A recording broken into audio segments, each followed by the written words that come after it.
Olha pra cá pra ver se a senhora se acha que vai. Ah, não vai dar pra ver, né?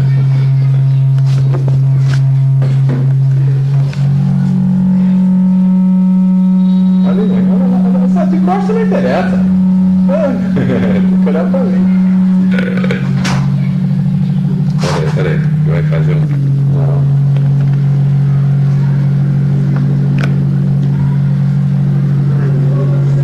Ele não fica falando dele, isso aqui todo.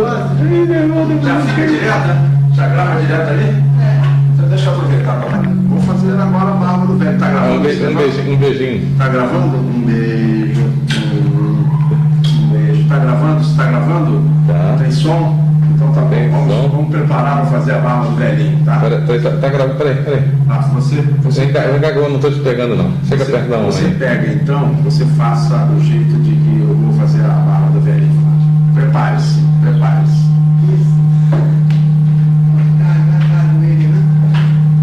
Olha um.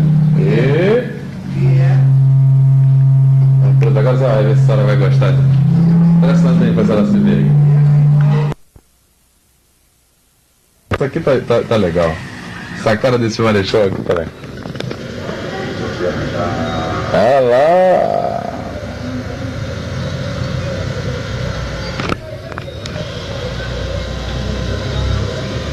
Que barbeira!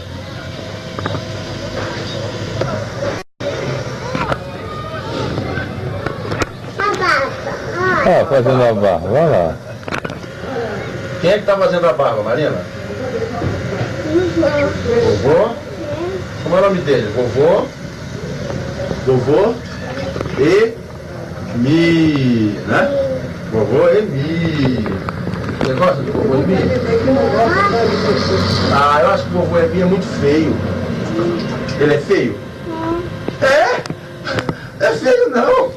É bonito. Feio é teu pai. Marina, vamos tirar o cocô, vem. Feio é teu pai que é feio. Vem, meu amor, tirar o cocôzinho. Vem. Vamos tirar o cocôzinho. Onde é o lugar de fazer cocô? Onde é o lugar de fazer cocô? Não vai. Então, por que você fez cocô na calça?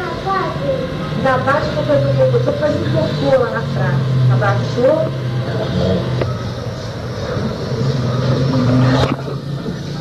Tem que gritar burro. Tem remédio pra jogo? Tem remédio pra jogo, rapaz? A gente pode dar um Tem remédio. Brasil? Hã? Tem no Brasil? Né, Jorge? Mas é que tem que ser. Eu não sei o que é. Tem Brasil outros, ué. Remédio pra ser enjoado? Tá com enjoo no estômago? Tem sim.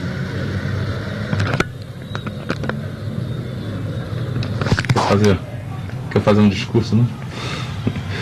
Tem que fazer discurso só com cerveja. Não, tá.